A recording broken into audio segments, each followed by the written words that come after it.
Hi friends, எல்லோருக்கும் வணக்கம். எல்லோரும் எப்படி இருக்கீங்க? நல்லா இருக்கீங்களா? இன்றைக்கி இந்த கதையோட அடுத்த பகுதி தான் பார்க்க போகிறோம். அதுக்கு முன்னாடி நீங்கள் செய்ய வேண்டிய விஷயம் என்ன அப்படின்னு கேட்டிங்கன்னா, மறக்காமல் நம்ம சேனலை சப்ஸ்கிரைப் பண்ணிக்கோங்க.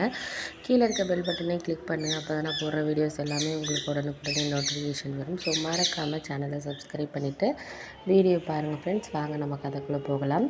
அதுக்கப்புறம் நான் என்ன யோசித்தேன் அப்படின்னா, சில நேரங்களில் நம்மளுக்கு இந்த மாதிரி ஒரு சில குழப்பங்கள் வீட்டில் வர்றப்போ நம்ம முடிவெடுக்க வேண்டிய விஷயங்கிறது நம்மக்கிட்ட தான் இருக்குது அப்படிங்கிறது மட்டும் எனக்கு தெரிஞ்சிச்சு. ஏன் அப்படின்னா நம்ம என்ன தான் ஒரு விஷயத்த யோசித்து நம்ம வீட்டில் முடிவை சொன்னாலும் அவங்க என்ன யோசிக்கிறாங்களோ அதை தான் செய்வாங்க. ஆனால் நம்மக்கிட்ட யோசனை கேட்பாங்க, இப்படி செய்யலாமாப்பா, அப்படி செய்யலாமா அப்படின்னு சொல்லிட்டு. யார் வீட்லையாக இருந்தாலும் நீங்கள் யோசிச்சு பார்த்தீங்கன்னா கண்டிப்பாக கேட்பாங்க. ஆனால் நம்ம ஒரு முடிவை சொன்னோன்னா அதுக்கு எதிராக தான் அவங்க ஒரு முடிவு எடுப்பாங்க. அந்த மாதிரி தான் எங்கள் வீட்லேயும் அதான் நடந்துச்சு. அக்காவோட கல்யாணத்தை பற்றி நான் என்ன சொன்னேன்னா, அக்காவுக்கு சொந்தத்துலலாம் வேணாம், அக்காவுக்கு நம்ம வெளியிலேயே பார்ப்போம், வெளியிலேயே பார்த்து பண்ணுவோம், ப்ரைவேட்டாகவே இருக்கட்டும், சொந்தக்காரவங்களாம் வேணாம் அப்படிங்கிற மாதிரி தான் என்னோடய முடிவு இருந்துச்சு. ஆனால் எங்கள் அம்மாவும் சரி அப்பாவும் சரி சரி சரி அப்படின்னு சொல்லிட்டு சொன்னாங்க. அதுக்கப்புறம் எங்கள் சித்தி மாமா எல்லோரும் சொன்னதை கேட்டுக்கிட்டு எங்கள் ரிலேட்டிவ்லேயே எங்கள் மாமா சொந்தத்துலேயே ஒரு பையன் ஒரு பார்த்துருந்தாங்க. ஆனால் அக்காவுக்கு அது சுத்தமாக பிடிக்கவே இல்லை. அந்த மாப்பிள்ளையை அக்காவுக்கு சுத்தமாக பிடிக்கவே இல்லைங்கிறது மட்டும் அக்கா என்கிட்ட சொன்னதை வச்சே தெரியுது. ஏன்னா அக்கா 2 டிகிரி படிச்சிருந்தாங்க. அந்த மாப்பிள்ளை படிக்கலைங்கிறத காட்டியும் அக்காவுக்கு அந்தளவுக்கு ஒரு பொருத்தமாக இருக்க மாட்டார். அக்கா கொஞ்சம் நல்லா அழகாக இருப்பாங்க. அதுக்கேற்ற மாதிரி அவரும் இல்லை.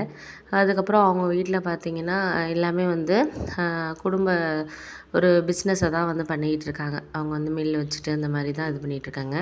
அக்காவுக்கு எப்படி இருக்கணும் அப்படின்னு சொன்னால், அவங்களுக்கு அவங்க ரிலேட்டடாக அவங்க ஐடியில் ஒர்க் பண்ணுறாங்க.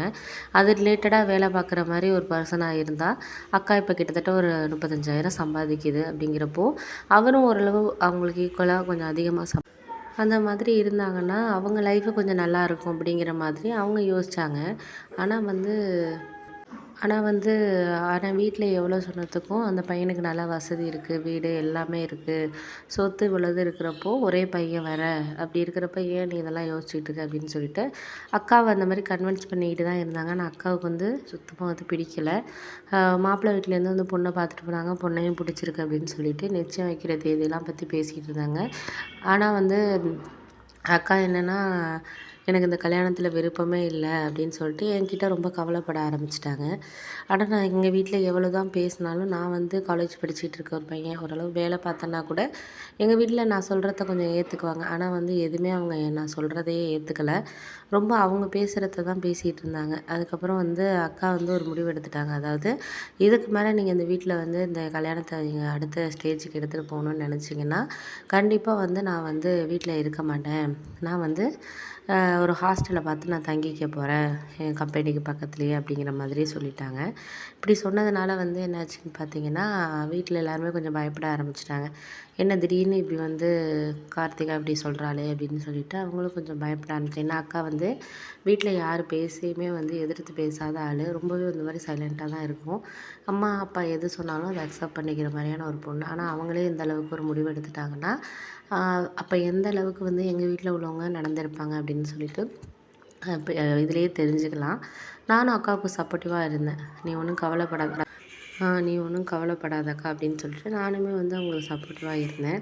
அதுக்கப்புறம் வீட்டில் அப்புறம் என்ன யோசிச்சாங்கன்னா, பொண்ணு வீட்டிலேருந்து ஹாஸ்டலுக்கெல்லாம் போயிட்டான்னா என்னடா இது, நம்ம வீடு பக்கத்துலேயே 1 கிலோமீட்டர் தான் ஆஃபீஸ்க்கும் அக்கா வீடு இதுக்கும். அப்படிங்கிறப்போ இப்படி போய் ஹாஸ்டலில் தங்கியிருந்தானா என்னென்ன பேசுவாங்க அப்படின்னு சொல்லிட்டு அம்மா அப்பாவுக்கு கொஞ்சம் பயம் வர ஆரம்பிச்சிட்டு, அதனால் அப்பா என்ன சொன்னார்னா, இது மாதிரி சரி வேணாம், அவளுக்கு இதில் விருப்பம் இல்லைன்னா நீ விட்டுடு அப்படிங்கிற மாதிரி சொன்னாங்க. ஆனால் அம்மா மட்டும் இப்போதைக்கு நம்ம வேணால் நிச்சயம் பண்ணி வச்சுக்குவோம், அப்புறம் அந்த பையனை தான் வெளியே வேணால் உன்னோடைய வேணால் ஏதாச்சும் இங்கே வேலை பார்க்க சொல்லட்டுமா அப்படி இப்படின்னு அம்மா கன்வின்ஸ் பண்ணாங்க.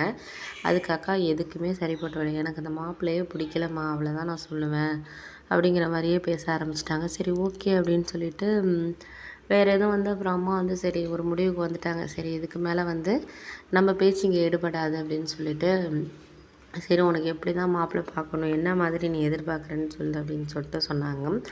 அதுக்கப்புறம் சொன்னதுக்கு இது மாதிரி என் இதுலேயே வேலை பார்க்குற மாதிரி, என்னோடய ஃபீல்டு மாதிரியே வேலை பார்க்குற மாதிரி இருந்தால் போதும், அவரும் நானும் ஈக்குவலாக சம்பாதிச்சோனாலே நாங்கள் லைஃப்பில் நல்ல ஒரு ஸ்டேஜுக்கு வந்துடுவோம் அப்படின்னோடனே சரி ஓகே நீ அதானே எதிர்பார்க்குற அது மாதிரியே பார்ப்போம் அப்படின்னு சொல்லிட்டு அதுக்கப்புறம் எங்கள் மாமா கிட்ட எல்லாருக்கிட்டையும் பேசினாங்க. அப்புறம் மாமாவும் சரி அவரும் சொன்னார் ஃபஸ்ட்டு வந்து வேணாம் இந்த பையனே முடிச்சிடலாமே அப்படிங்கிற மாதிரி சொன்னார். அதுக்கப்புறம் வந்து எல்லோரும் பேசினதுக்கப்புறம் அவருமே சரி வேணாம் விட்டுருங்க நம்ம வந்து வேறு ஏதாவது